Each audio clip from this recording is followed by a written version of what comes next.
मुद्दा में आप सभी का स्वागत है। मुद्दा में आज बात करेंगे लाडो लक्ष्मी योजना में किए गए बदलाव को लेकर। हरियाणा सरकार ने नए साल की शुरुआत बड़े ऐलान के साथ की। पंडित दीनदयाल उपाध्याय लाडो लक्ष्मी योजना में बदलाव किए गए।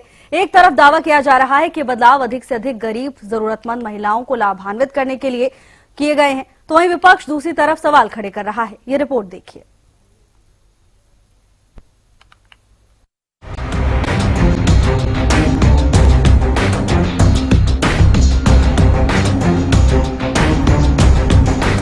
मुख्यमंत्री नायब सिंह सैनी ने पंडित दीनदयाल उपाध्याय लाडो लक्ष्मी योजना में विस्तार का ऐलान किया। इस योजना के अंतर्गत अब 10वीं और 12वीं कक्षाओं में 80% से अधिक अंक लाने वाले बच्चों की माताओं को भी 2100 रूपए मासिक की राशि मिलेगी, जिनकी वार्षिक आय 1,80,000 रूपए तक है। निपुण योजना के तहत ग्रेडेशन वाली महिलाएं, बच्चों में कुपोषण या एनीमिया को रोकने वाली 1.80 लाख रुपए तक वार्षिक आय वाले परिवारों की महिलाएं भी 2100 रूपए मासिक का लाभ प्राप्त कर सकेंगी। वर्तमान में 2100 रूपए की जो राशि महिलाओं के खातों में जा रही है, उसमें से अब 1100 रूपए महिलाओं को मिलेंगे, जबकि 1000 रूपए सरकार रिकरिंग डिपॉजिट या फिक्स डिपॉजिट करवाएगी। लाभार्थी की असामयिक मृत्यु पर डिपॉजिट राशि नॉमिनी को तुरंत जारी की जाएगी। वर्तमान में जिन परिवारों की वार्षिक आय 1 लाख रुपए से कम है, उन परिवारों की महिलाओं को हमने जो बात कही थी 2100 रुपए का लाभ दिया जा रहा है। अब यह लाभ ऐसी महिलाओं को भी दिया जाएगा जिनके बच्चे 10वीं 12वीं कक्षा में 80% से ज्यादा नंबर लेकर के आए हैं। इसके अंदर उन बहनों को भी जोड़ा गया। भारत सरकार के ऐसे निपुण मिशन के तहत ग्रेड लेवल प्रोफिशिएंसी प्राप्त की है और जिनके बच्चे कुपोषण या अनीमिया से ग्रसित हैं, वे स्वस्थ होकर ग्रीन जोन में आ गए हैं। जिस मां ने उन बच्चों को उससे बाहर निकाला है मेहनत करके, उन माताओं को भी इस योजना के साथ जोड़ने का फैसला लिया है। हालांकि इस बदलाव को लेकर विपक्ष नाराज नजर आ रहा है। नेता विपक्ष भूपेंद्र हुड्डा ने लाडो लक्ष्मी योजना में हुए संशोधन को लेकर तंज कसा। कांग्रेस सांसद जयप्रकाश का भी बयान सामने आया। 85 लाख महिलाओं का हक बनता था 2100 रुपए घोषणा। तो गवर्नमेंट बनने के बाद एक 80 का है, जब उनकी की वो नहीं दिया तो कह दिया 1 लाख की सीमा रख दी और इसमें ना के बराबर लोगों ने अप्लाई नहीं किया। अब जब असेंबली में इस बात के सवाल उठे, बार उठे, तो वाली आमदनी हम 1,80,000 कर देंगे, उसमें 50% लगा दिए।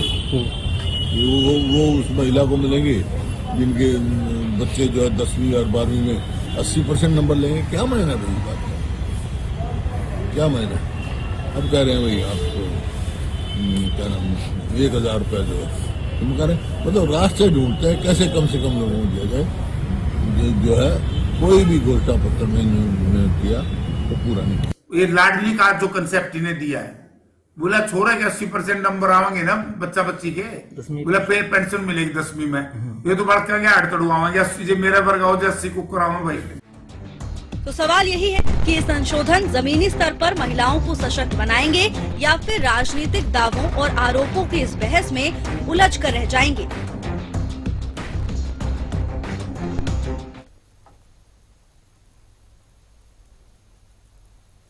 और इसी पर चर्चा के लिए हमारे साथ खास मेहमान जुड़ गए, उनसे आपका परिचय करा देते हैं। बीजेपी की ओर से राजवीर सिंह रोहिला हमारे साथ हैं, कांग्रेस का पक्ष रखने के लिए नवीन केडिया और साथ ही वरिष्ठ पत्रकार राजेंद्र जौदौन हमारे साथ जुड़ चुके हैं। आप सभी मेहमानों का बहुत बहुत स्वागत है हरियाणा न्यूज पर। राजवीर सिंह जी, मैं शुरुआत आपसे करना चाहूंगी, आखिर इस बदलाव की जरूरत क्या पड़ी योजना में? प्रवक्ता साथियों को, आपको, भावना जी और आपके दर्शकों को मेरी राम राम। नहीं, बदलाव क्या, एक्सटेंशन किया है ये तो सरकार ने, और जो भी योजना आती है उसमें सुधार होने चाहिए और होते रहे हैं, इसे में भी होते रहेंगे और भूतकाल में भी होते रहे हैं।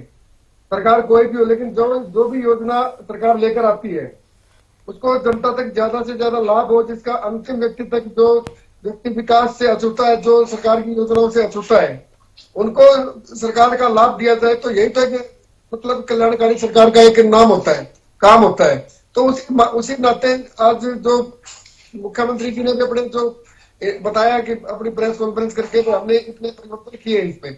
जो 10 लाख से ज्यादा महिलाओं ने रजिस्ट्रेशन किया था, इसमें 8 लाख से ज्यादा महिलाओं को 2100 रुपए की जो एक लाडो लक्ष्मी योजना, महत्वाकांक्षी योजना है जो हरियाणा की महिला सशक्तिकरण को लेकर, तो उस पर काम किया है और इसको आगे बढ़ाने का काम अभी मुख्यमंत्री जी ने किया। नए साल पर भाई जो बच्चे 10वीं और 12वीं में 80% से ज्यादा मार्क्स लेते हैं और उनके परिवार की जो आय है वो 1,80,000 से कम है, तो उनको भी इसमें जोड़ा जा रहा है। अच्छी पहल है सरकार की और इस पहल का स्वागत होना चाहिए। लेकिन जो विपक्ष जो कर रहा है, विपक्ष को तथ्यों का ही नहीं पता।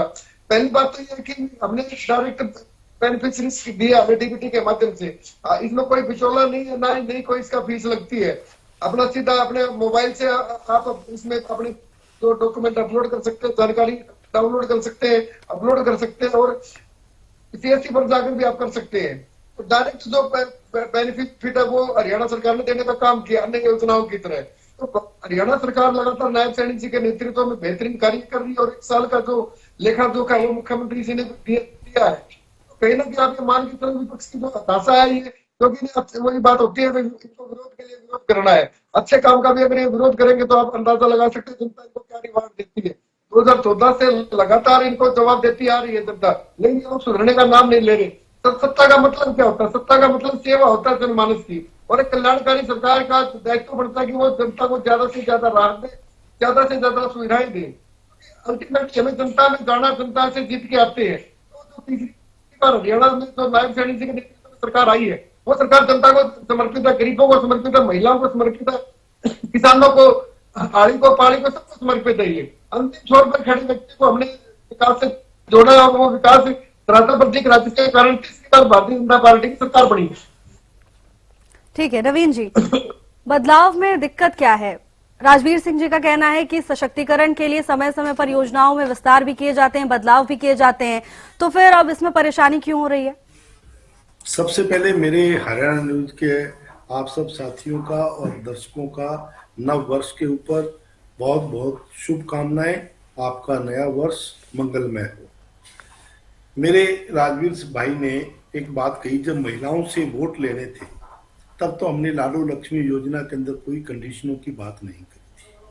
हमने कहा था भी पूरे हरियाणा की महिलाओं को हम इसमें कंसीडर करेंगे। फिर आपने कहा भी 1,80,000 रुपए की आमदन वाली महिलाओं को हम इसमें कंसीडर करेंगे।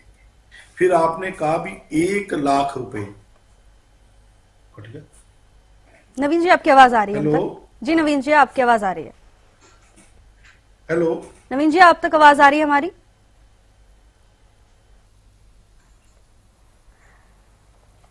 चलिए नवीन जी से अभी संपर्क नहीं हो पा रहा है, कुछ टेक्निकल इशू है। आपके पास वापस आऊंगी नवीन जी जब ठीक हो जाएंगी। राजेंद्र जी आप कैसे देखते हैं इस बदलाव को? सरकार के पक्ष में है या विपक्ष के साथ खड़े हैं? सवाल ये है कि आपने चुनाव में वादा किया, स्वाभाविक है कि भाई चुनाव में जब आप वादा करते हैं, कोई संकल्प पत्र लाते हैं तो वोटों को आकर्षित करने के लिए ही करते हैं। इसमें तो आप इनकार नहीं कर सकते कि वो कोई चुनाव से जुड़ी हुई चीज नहीं है। योजना चुनाव से जुड़ी हुई थी, लेकिन आपने पहले तो एक जनरल सभी महिलाओं को देने की बात कही, फिर इसके बाद आप एक शर्त लेके आ गए कि 1 लाख रुपए सालाना से कम आय वाले परिवारों की महिलाओं को जो है वो 2100 रुपए दिए जाएंगे। तो उस तरह से आपने कर दिया। फिर इसके बाद आपने उसका विस्तार करने का विचार किया। उसमें आलोचना भी हुई कि विपक्ष ने कहा कि सभी महिलाओं को देने का वादा था, लेकिन जो है सभी महिलाओं को ना देकर उसमें कटौती कर दी, उसमें शर्त डाल दी गई, आय की शर्त जोड़ दी गई।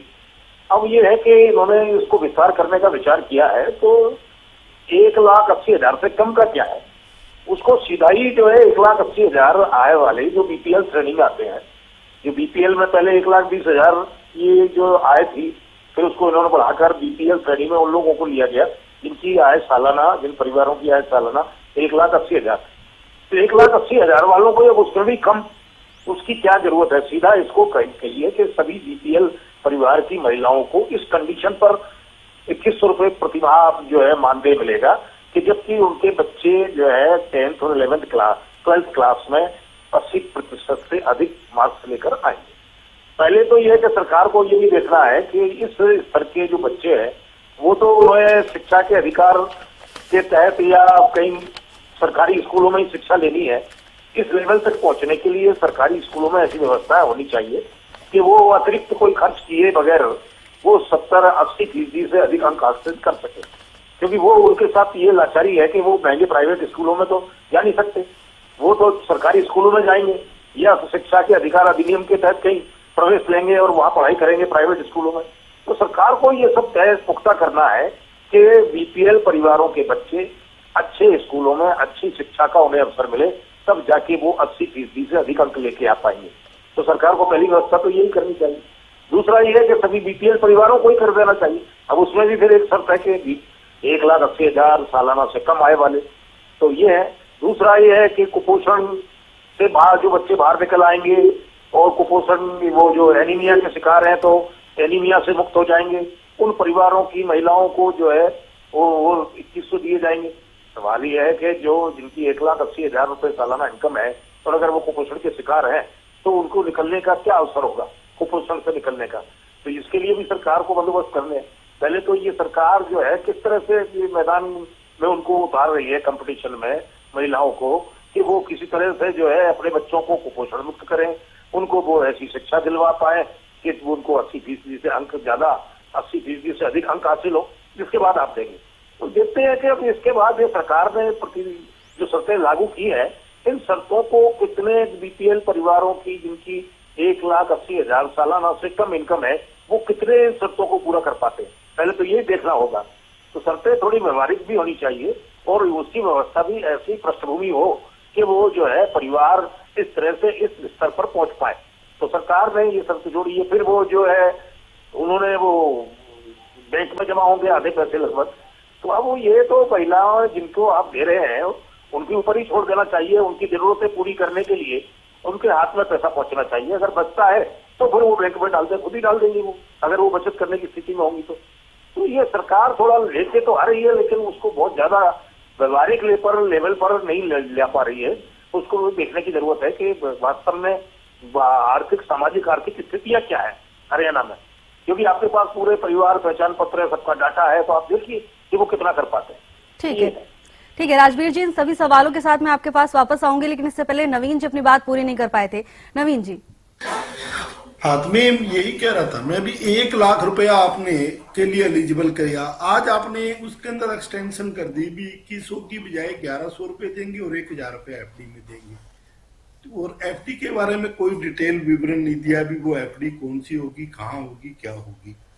उसके अंदर आपने एक कंडीशन और लगा दी 1 लाख रुपए के अंदर कि आपको डोमिसाइल चाहिएगा। भी डोमिसाइल कब बनेगा, जब 15 साल के आप रेजिडेंशियल होंगे। जो औरत ब्याह के लड़की शादी करा के हरियाणा में आएगी, अगर वो 6 साल हुए हैं, 5 साल हुए हैं, 3 साल हुए हैं, उसको वो उस स्कीम का लाभ नहीं मिलेगा। अब आपने लगा दिया एक कंडीशन अनीमा, और ये बड़ा अच्छा किया कि आपने विस्तार करने की बात करी, बधाई के पात्र। पर अगर आपकी सच्ची नीयत है, जो बच्चा एनीमिया का शिकार है उस बच्चे को 80% नंबर तक पहुंचाने के लिए उस माँ को कितना प्रयास करना पड़ेगा। एनीमिया का मतलब आपको पता है कि खून कहाँ से, कितने पैसे लगते हैं, कहाँ से खून आता है, किसके आगे गिड़गिड़ाना पड़ता है। उसके बाद आप ये देखो, कुपोषण का जो ऑलरेडी शिकार है तो इसके मतलब उसकी घर की हालात तो पहले से ही खराब है जो कुपोषण का शिकार है। तो कुपोषण के शिकार से बाहर निकलने के बाद आप उसको स्कीम के अंदर कंसीडर करोगे उस महिला को। अरे पहले कर लो ना, आप अच्छा काम करने जा रहे हो। वो भी कोई कुपोषित बच्चा है, उसकी माँ को भी आप कंसीडर करना चाहते हो, या एनीमिया का शिकार है कोई बच्चा, उसकी माता को भी आप कंसीडर करना चाहते हो। और फिर आपके पास एक फैमिली आईडी है, उस फैमिली आईडी के अंदर आपने जाति भी डाल दी, आपने उसकी इनकम का सोर्स भी डाल दिया, आपने उसके पूरे परिवार का सारा डाटा आपके पास है। आप जो ये नए फार्म भरवा करके डोमिसाइल के डिमांड कर ली आपने, उसके अंदर जो उसके डाटा है आप उस फैमिली आईडी से डायरेक्ट उठा लीजिए कौन कौन सी महिलाएं हैं। अगर आप एक्चुअल में महिलाओं को सशक्तिकरण करना चाहते हैं तो अब आप अगर इस डाटा के ऊपर आए कि आपने कहा 10 लाख में से हमने 8 लाख महिलाओं को डिस्पर्स कर दिए पैसे दूसरी किस्त में, पहली में 7 लाख लोगों ने अप्लाई किया और 5 लाख को आपने दिए, अब 10 में से आपने 8 के आंकड़े दिए हैं।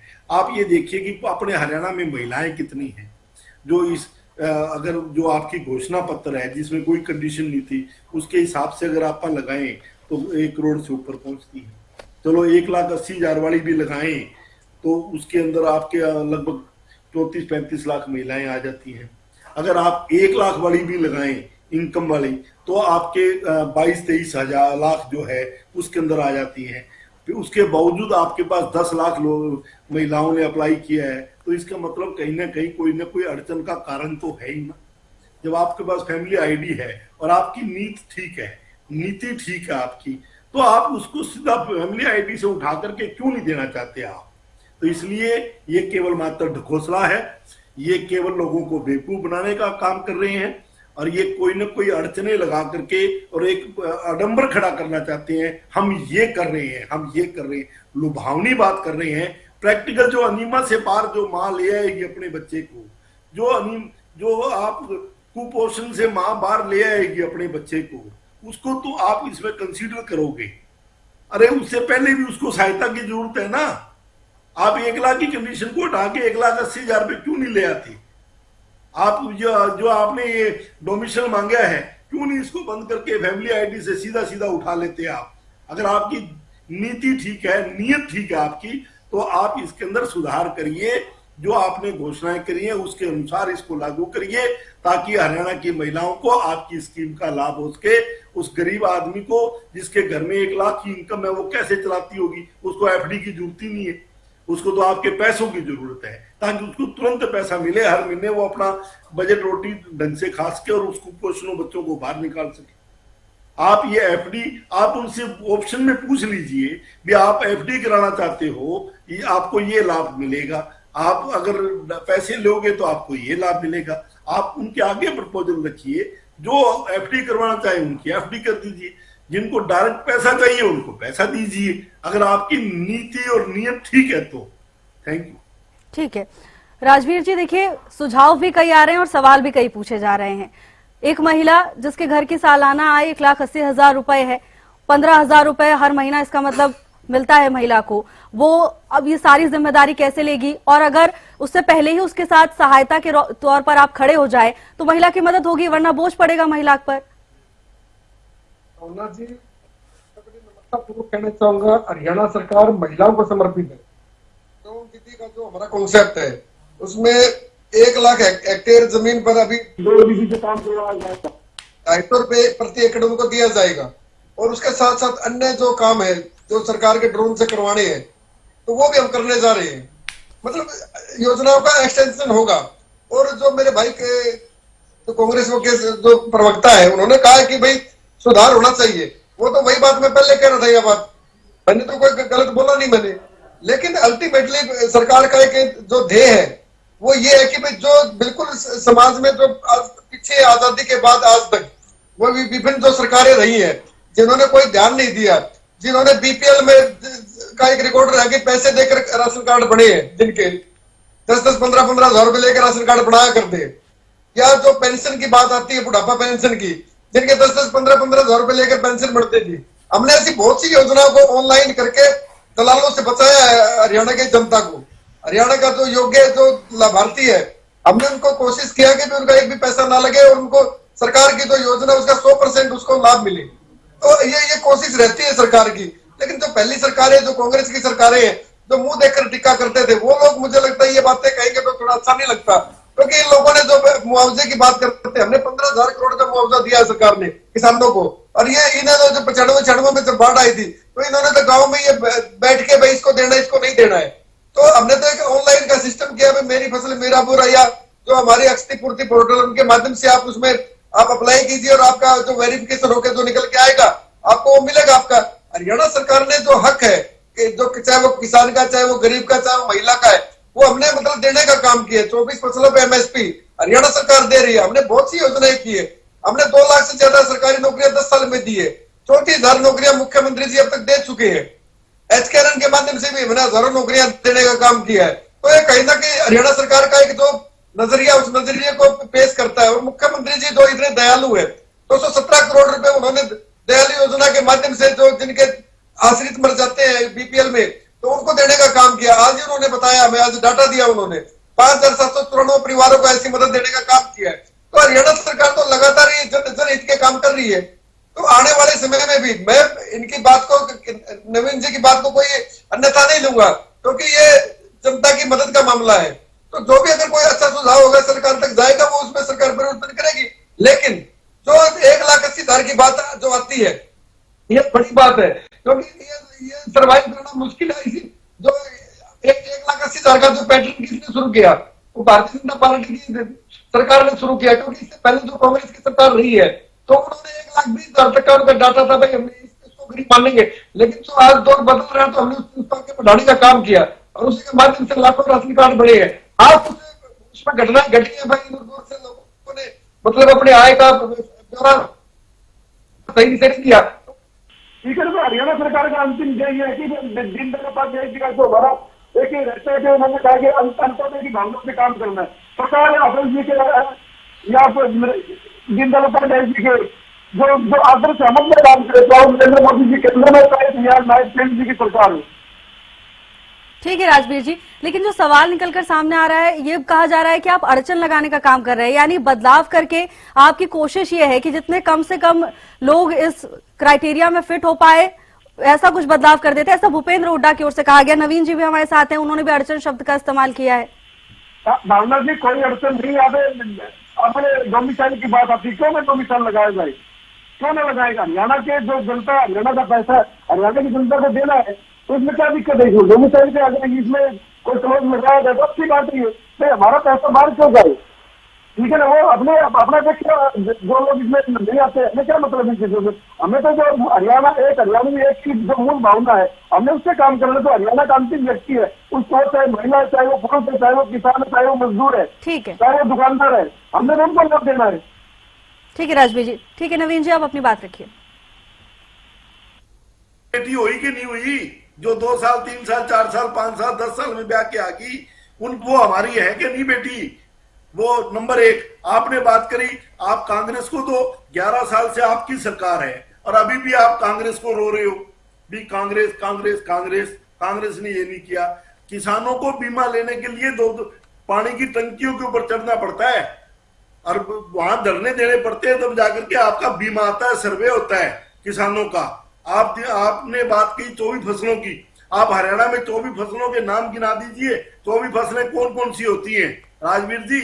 मैं आपके साथ, मैं उल्टा आपको सुझाव के माध्यम से आपसे बात करने की तो था। आपको आपके फोबिया हो गया कांग्रेस का। अरे 11 साल हो गए, अब तो कांग्रेस को छोड़ दो। हमने कोई गलत काम किए होंगे तभी लोगों ने हमें हटाए होंगे। अब तो आप चोरी से बन करके आए हो, अगर उस बात पे आए तो हम। लेकिन आपने बदलाव करो, हम ये नहीं कहते, लेकिन वो बदलाव ऐसे हो जिससे आम जनता को, मेरी महिलाओं को, जो हमारा मोटिव है महिला सशक्तिकरण का, उसका लाभ हो। अब आपकी जो पीएम आवास योजना है, जो मकानों की रिपेयरिंग के 80 लाख रुपए देते हो, एक आदमी को 80 लाख मिला हो तो मेरे सामने ला दो। 30 लाख रुपए दलाल खाते हैं। अभी हमारे तो सिरसा के अंदर नगर पालिका के प्रधान पर भ्रष्टाचार का आरोप लगे हैं, ऑडियो जारी हुई है उसकी। आप जीरो टॉलरेंस की बात करते हो भ्रष्टाचार की, कि हम डायरेक्ट पैसा देंगे। कौन सी ऐसी स्कीम है जिसके अंदर दलाल पैसे नहीं लेते हो? एक स्कीम का नाम बता दीजिए, मैं आपको उसी का डाटा भेज दूंगा, पर्सनल नंबर पे भेज दूंगा आपके पास, बकायदा वीडियो रिकॉर्डिंग करके, डिबेट के अलावा भी भेज दूंगा। एक स्कीम का नाम बता दो जिसके अंदर दलालों। राजवीर जी जल्दी से एक स्कीम का नाम बता दीजिए। हरियाणा सरकार की जो योजना है वो सारी सर्वे होता है, सर्वे के आधार पर जो रिपोर्ट आती है उसके आधार पर दी जाती है। एक बात। दूसरी बात, भ्रष्टाचार पर भारतीय जनता पार्टी की जो सरकार और नायब सैनी जी के नेतृत्व में चल रही है, वो सरकार ठीक है। राजवीर जी सीधा सवाल, लाडो लक्ष्मी योजना में बिचौलियों का कोई रोल है या नहीं? ठीक है नवीन जी, आपके पास मैं आऊंगी। ठीक है नवीन जी, ठीक है नवीन जी, ठीक है भावना जी, बिचौलियों का कोई रोल नहीं है। अपने मोबाइल पर ऐप से भी आप फॉर्म भर सकते हो, सीएससी से फॉर्म भर सकते हो। किसी की कोई ताकत नहीं है कि वो, क्योंकि सर्वे जो वेरिफिकेशन होता है वो 3-4 सूत्रों पर होता है, वो फिजिकल वेरिफिकेशन भी होता है। ठीक है, राजवीर जी, ठीक है, अंधेरे में रहते हो आप। ठीक है। सुनिए सुनिए, आप अंधेरे में हो, हरियाणा में नहीं रहते, आप बाहर रहते हो। अरे सर, मैं गांव में रहता हूँ, तुम्हारे बात। अब एक बात बताइए, आप जो जुलाना में आप रियल में आप दिल्ली या ठीक है नवीन जी, ने अपनी बात पूरी करनी दीजिए, फिर मैं आपके पास वापस आऊंगी। मैं आपका ही सवाल पूछ रही हूँ उनसे। ठीक है राजवीर जी, जल्दी जल्दी, फिर मुझे राजेंद्र जी के पास भी जाना है। मैं भ्रष्टाचार बड़े सरकार का व्यक्ति हुआ बिल्कुल बड़े संवेदनशील तरीके से रख रहा हूँ कि भारतीय जनता पार्टी की सरकार भ्रष्टाचार पर गिरे बोल। आप एसीपी का रोज का ट्वीट है, उसमें देखिए एक बार आपको पता चलेगा कितने लोग पकड़े जा रहे, कितने लोग वितरण जा रहे हैं। आपके पास कॉपियां भेजूंगा राजवीर जी। वो भारतीय जनता पार्टी की सरकार ने पकड़े हैं। और अगर मैं आपके पास रिपोर्टेड कॉपियां भेजूंगा आपके पास। मैं अपनी बात किसी एक पे कार्रवाई करवा के दिखा देना। ठीक है, मैं अपनी बात कंप्लीट करूँ एक बार। ना तो भारतीय जनता पार्टी की सरकार फंसाती है किसी को, ना फंसाती है। जो सवारी अपने सामान के तुरंत जिम्मेवार है, जो भ्रष्टाचार करेगा वो अंदर जाएगा। नहीं जाते, यही तो समस्या है। जाए तो अच्छी बात है।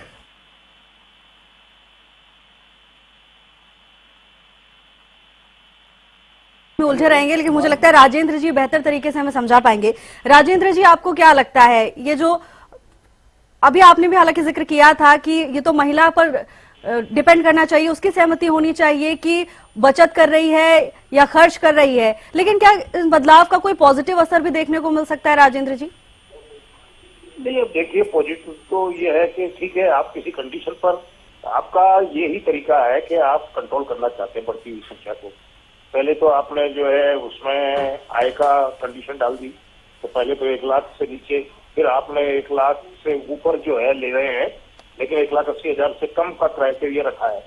तो स्वाभाविक है कि आप संख्या कम करना चाहते हैं कि कम से कम महिलाओं को देना पड़े, जो आपका चुनावी वादा भी पूरा हो जाए और ये संख्या भी ना बढ़े। तो बजट पे जो है, जो ट्रेजरी पर है, कोई ज्यादा बोझ ना आए, वो तो ठीक है। लेकिन सवाल ये है कि अब आप अगर 1,80,000 इनकम ग्रुप को भी शामिल कर रहे हैं इस स्कीम में, तो आपको ये कंडीशन 80% मार्क्स की और एनीमिया से बाहर निकालना, कुपोषण मुक्त करना और दूसरी तरह की ये जो शर्तें हैं 2-3 तरह की, वो उनकी क्या जरूरत है? आप 1,80,000 इनकम में, इनकम ग्रुप में जो भी परिवार हैं, उनके परिवारों को, महिलाओं को मदद दीजिए। वो मदद की तलबगार है, उनको जरूरत है, वो जरूरतमंद है।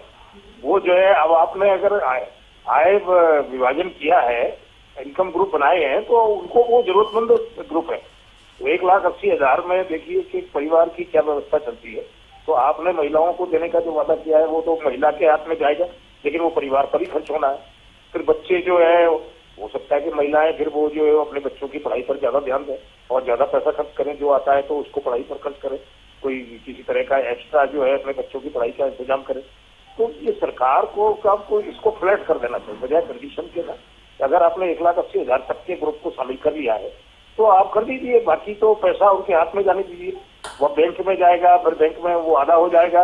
इसके बाद परिवार की जरूरत है पूरी होने की, जो उम्मीद उनको आपकी स्कीम से पैदा हुई है, वो उम्मीद को मुझे लगता है कि वो उस तरह से काम भी नहीं कर पाएगी जो प्रभावी तरीके से उसके रिजल्ट आने चाहिए। तो ये सरकार को देखना है। सवाल ये है कि आप शर्तें लगा के संख्या घटाने का जो आपका तरीका है, उससे जरूरतमंदों को राहत पूरी तरह से जितनी मिलनी चाहिए वो नहीं मिल पाएगी। वो राजेंद्र जी इनको फसलों का और बताना जरा, 24 फसलें कौन सी? नहीं, वो हम फिर कभी डिस्कस कर लेंगे नवीन जी। अभी चर्चा का मुद्दा भटक जाएगा। ठीक है राजवीर सिंह जी, आप जवाब दीजिए, क्या आप योजना की पात्रताओं को और जटिल करने की कोशिश कर रही है बीजेपी? तो शुरुआत में आपने इंट्रो में मैंने बोला था, भारतीय जनता पार्टी की सरकार जो नायब सिंह जी के नेतृत्व में चल रही है, उसका एक मात्र ध्येय है कि भाई हमने अपने जो महिला सशक्तिकरण, किसानों का सशक्तिकरण, वो हमें करना है, युवाओं का सशक्तिकरण। तो हम लोग उसी पर काम कर रहे हैं।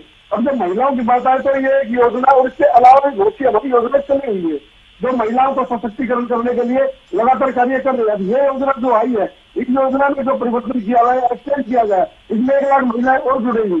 धीरे धीरे जो भी जरूरत महसूस होगी उन चीजों को ऐड किया जाएगा। हम यहाँ पे आप एक बात बताइए, सरकार ने योजना दी है, सरकार कुछ दे रही है, सरकार कुछ दे रही है, अब जो विपक्ष आपने जो बार बार घोषणा करता वादा किया था इलेक्शन में, अरे दे सर, नहीं रही।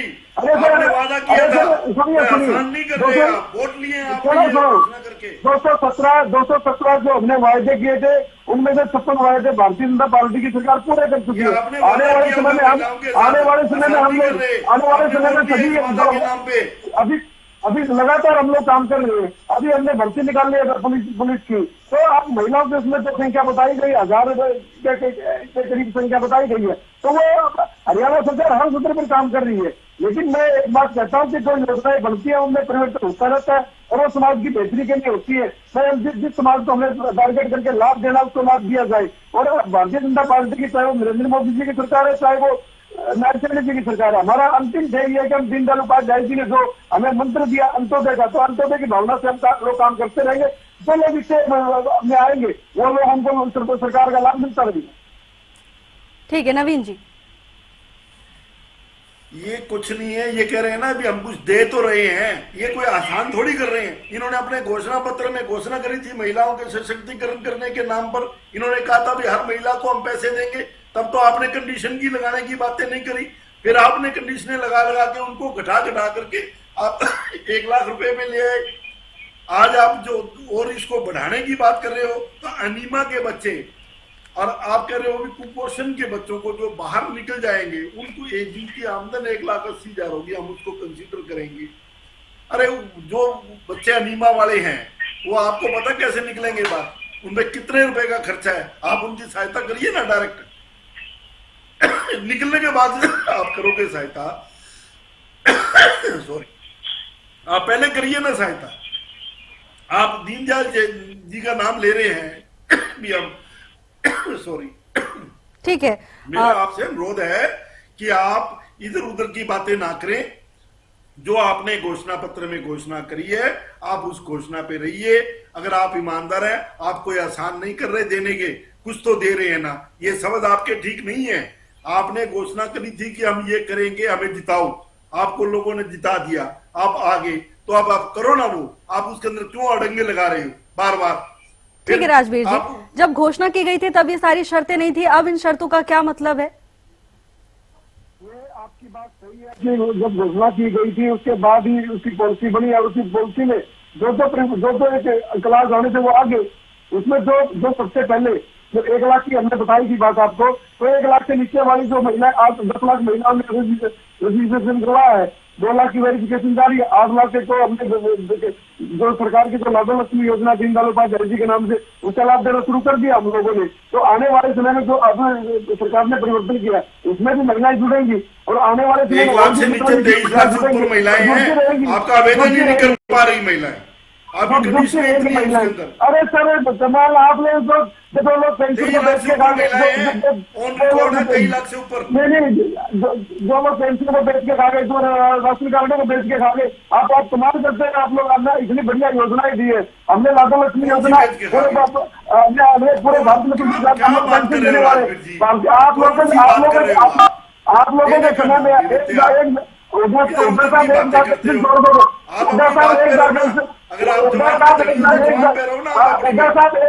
नहीं हुड्डा साहब तुलना होती रहेगी।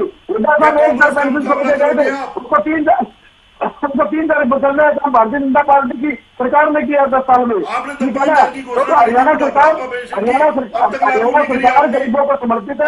हरियाणा सरकार महिला को समर्पित और लगातार हम लोग उनकी बेहतरी के लिए काम करते रहे हैं। जननायक पार्टी के भी 5,000 रुपए करेंगे और हर हालत में दिलाऊंगा। 5 साल हो गए, 1 साल ये गया आपका, अभी तक बुढ़ापा पेंशन आपने 5,000 रुपए नहीं करी, 3200 रुपए। अरे तो आप एक जो हमारा घोषणा पत्र, हमने अपने घोषणा पत्र के हिसाब से हमने 56 वायदों को पूरा किया अभी तक। तो आपका पार्टनर होगा जेजेपी वाला। 217 में मेरे पास पूरा डाटा बना हुआ, कैसे बना? जेजेपी के कारण नहीं बना होगा। ठीक है नवीन जी, अभी सरकार कैसे बनी इसको लेकर हम चर्चा ना करें तो बेहतर ही होगा। लाडो लक्ष्मी योजना को लेकर हम चर्चा करें। राजवीर सिंह जी, ये राजवीर जी इधर भटकते हैं ना, तभी मैं विषय पे बोलता हूँ, नहीं तो मैं बोलता ही नहीं। बिना लाडो में बोलना चाहता हूँ मैं। ठीक है, इधर उधर घूमते हैं ना, तब बोलना पड़ता है। नहीं तो आप अपने कैरेक्टर को साथ के रखिए, आप दूसरों के हिसाब से मत चलिए। नवीन जी आप बहुत बढ़िया बोल रहे हैं, ठीक है बिल्कुल। राजवीर जी, ये जो शर्तें लगाई गई हैं, अगर एक माँ अपने बच्चे को अनीमिया से बाहर लाने की कोशिश में लगी हुई है और उसमें सफल हो जाती है, उसके बाद आप उसे राशि दे रहे हैं, तो इससे महिला का क्या फायदा? दूसरी तरफ बच्चों की बात की गई, बच्चे अगर 80% से ज्यादा मार्क्स लाएंगे तो उन्हें प्रोत्साहन मिलेगा। ठीक है, महिलाएं भी जागरूक होंगी, लेकिन क्या बच्चों पर एकेडमिक प्रेशर नहीं पड़ेगा इससे? नहीं, कहा अकेडमिक प्रेशर बढ़ता है, बताइए मुझे। अब 80% वाले बच्चे अभी 1 लाख महिलाएं इसके अंदर आ रही है। जो ये योजना है 10वीं और 12वीं की जो योजना है सरकार ने जिसको लाडो लक्ष्मी में ऐड किया, इसमें 1 लाख महिलाएं आ रही है। इसमें कहाँ बर्डन बढ़ता है? तो बच्चे पढ़ेंगे, बच्चों में उत्साह का माहौल होगा, महिलाओं में उत्साह का माहौल होगा, अच्छी बात है, वातावरण बढ़िया बनेगा। जब किसी को सरकार की तरफ से आपको लाडो लक्ष्मी योजना का जो लाभ हो आपको मिल गया। जो एनीमिया की बात है उसमें भी ऐसी बात है, प्रयास तो करने पड़ेंगे। देखो, सबको मिलजुल कर सरकार जनता ने बनाई और जनता को समर्पित है, तो जनता का सरकार का सहयोग रहता है हमेशा। मुख्यमंत्री जी तो लगातार इन चीजों पर विचार करते हैं। उन्होंने लाखों लोगों तक वो मिल चुके हैं किसी न किसी माध्यम से, वो चाहे रैली के माध्यम से, चाहे वो संत कबीर कुटीर में हो, तो वो लगातार मुख्यमंत्री जी अपना एक वो जो लगाए हुए कि भाई जनता की सेवा हम कितनी ज्यादा से ज्यादा कर पाएंगे। तो ये जो योजनाएं हैं, योजनाओं में हमेशा परिवर्तन होता रहा है, परिवर्तन होता रहेगा। ठीक है ना, ये कोई लंबी चौड़ी बात नहीं होती है, सिर्फ विपक्षों की ड्रामा है। विपक्ष के पास कहने को कुछ है नहीं, मुद्दा बचाने के पास लगातार 2014 लोग हार रहे हैं। ठीक है ना, हारने के बाद बौखलाहट सामने आती है। इनका जिला डॉक्टरों का जो मसला है हिसार में, तो इनके ठीक है राजवीर सिंह जी, ठीक है, लास्ट रिएक्शन का समय हो गया राजवीर सिंह जी। ठीक है, राजेंद्र जी, एक तरफ कहा जा रहा है कि ये बदलाव किए गए हैं, डेवलपमेंट विकास के लिए बदलाव किए जा रहे हैं और समय समय पर होते भी रहते हैं, लेकिन दूसरा धड़ा इससे बिल्कुल असहमत है। आपका लास्ट रिएक्शन? नहीं, देखिए ऐसा है कि आपने इनकम ग्रुप बढ़ा दिया, तो ठीक है 1,80,000 तक का रखिए आप, उसमें भी आप करें कि उससे कम। आप 1,80,000 तक की जो बीपीएल कैटेगरी की महिलाएं हैं उन सबको देने का अपना उस योजना में प्रावधान लेकर आइए। और ये जो शर्तें हैं, अब इसका मतलब तो ये है कि महिलाएं अपने बच्चों को इतना पढ़ाई लिखाएं कि उनको 80% मार्क्स मिले। उसके लिए तो शायद मुझे लगता है कि अगर उनकी इनकम जो है अलाउ नहीं करती, उनकी आमदनी इतनी नहीं है कि बच्चों पर वो की पढ़ाई पर अतिरिक्त खर्च कर सकें, सामान्य जो स्कूल की पढ़ाई है उसके अलावा भी वो कुछ पढ़ाई की व्यवस्था करें, तो मुझे लगता है कि शायद वो कहीं कर्ज लेने जाए, सरकारी कर्ज देते फिर उनको, और स्कीम में अगर उनका सिलेक्शन हो जाता है तो फिर उसमें से कटौतियां कर ली जाए, फिर क्या कहा जाए। देखिए, जरूरतमंद जो परिवार हैं उनको तो आप मदद कीजिए ताकि वो आगे बढ़ने का उनका रास्ता खुले। महिला के हाथ में पैसे जाएंगे तो महिला कौन सा अपने व्यक्ति के जीवन पर खर्च करने वाली है? वो उनको परिवार पर ही खर्च करना है, बच्चों पर खर्च करना है। तो वो ये है, सरकार अगर वास्तव में मदद करना चाहती है महिलाओं की, और जिस तरह का उन्होंने वादा किया था, तो उनको इसको शर्त मुक्त कर देना चाहिए कि जो बीपीएल परिवार है, बीपीएल परिवार की सभी महिलाओं को जो उसमें उम्र की पात्रता रखती है और आमदनी की पात्रता रखती है, उन सबको दिया जाए। तो ये सरकार अगर रखेगी तो उनके लिए जो है काफी मददगार होगा, और वो अपने परिवार के विकास में, बच्चों के विकास में, उनकी पढ़ाई लिखाई, उनके स्वास्थ्य के बारे में कुछ ठीक से खर्च कर सकेगी। तो इस सरकार को इस पर पुनर्विचार करना चाहिए, इसको थोड़ा और जो है व्यवहारिक बनाना चाहिए। ठीक है, नवीन जी आपके पास आपका लास्ट रिएक्शन, आपका समय। बस मैं भी जो अभी मेरे भाई ने राजेंद्र जी ने कही है भी, इनको जो 1 लाख की बजाय 1,80,000 सब महिलाओं के लिए करना चाहिए। और जो ये कुपोषण और जो अनीमा वाले बच्चे हैं, चलो आप 80% वाली रख लो कंडीशन, कोई बात नहीं, लेकिन जो अनीमा वाली माताएं हैं, जो कुपोषण वाली माताएं हैं, उनको भी आप 1,80,000 के में जो हैं उनको भी कंसीडर करिए, ताकि ये जो है इसको 1 लाख से 1,80,000 करके और ये कंडीशनें हटा दीजिए। और जो सबसे बड़ी कंडीशन डोमिसाइल की जो कंडीशन है, मेरे भाई को पूरी जो हमारे यहाँ शादी करा के बेटियां आ गई, वो हमारी बहुएं बन गई, हमारे घरों की बेटियां बन गई, उनको भी जो है जो उनके 10 साल शादी के हुए हैं, 12 साल हुए हैं, क्योंकि 15 साल की डोमिसाइल की कंडीशन है, उनको भी कंसीडर किया जाए, ताकि जो आपकी स्कीम है उस स्कीम का हर महिला को प्रॉपर लाभ मिल सके। ये जो मैं आपको बार बार कह रहा हूं ना, डोमिसाइल ये एक बहुत बड़ी अड़चन है। जो शादी होके लड़कियां आई हुई है वो क्या करे, उनको तो मिलता ही नहीं इसका लाभ, जो अभी 2, 4, 5, 10 सालों के ब्याह के आई हुई है। तो ये इनको भी दूर करें, इन कंडीशनों को, और सच्ची नीयत से और सच्ची नीति से इस स्कीम को लागू करें, ताकि जो आप दीनदयाल जी का नाम ले रहे हैं बार बार, अंत्योदय और फलाना उदय, धिगड़ा उदय, तो उन उदयों का सच्ची नीति से लागू करें और उसका लाभ आम जनता को मिले, मेरे हरियाणा की महिलाएं सशक्त हों और उनको कुछ लाभ मिले। ठीक है, राजवीर सिंह जी आपका लास्ट रिएक्शन। बड़े नम्रतापूर्वक कहना चाहता हूँ, ये योजनाएं जो चल रही है सरकार की, इनमें परिवर्तन होता रहता है, वो समाज की बेहतरी के लिए होता है और जो लाभ ज्यादा से ज्यादा उन लोगों तक पहुंचे जो लोग योग्य हैं, जिन लोगों तक सरकार का दिया नहीं पहुंच पाया आज तक। तो कोशिश ये रहती है सरकार की, सरकार का दे भी हुई है। अब इसमें इस और बच्चा कोई हमारा मसला नहीं है। सरकार ने दो तीन जो एक्सटेंड किए जो योजनाओं में, तो उससे सरकार को जनता को लाभ ही मिलेगा। जो महिलाएं, जो भाई बेटियां हैं, उनको लाभ मिलेगा उससे, और आने वाले समय में और भी परिवर्तन होंगे। ठीक है, आप सभी मेहमानों का बहुत बहुत धन्यवाद आपके समय के लिए, आप हमारे साथ जुड़े। तो एक तरफ सरकार इन बदलावों को महिला सशक्तिकरण के लिए, महिला विकास के लिए उठाए गए कदम बढ़ा रही है, तो वहीं दूसरी तरफ विपक्ष का कहना है कि लाभार्थियों की संख्या में कटौती की कोशिश है। लेकिन तस्वीर तो तभी साफ होगी जब ये सभी बदलाव जमीनी स्तर पर देखने को मिलेंगे। फिलहाल की इस चर्चा में मेरे साथ बस इतना ही। आप देखते रहिए हरियाणा न्यूज। नमस्कार।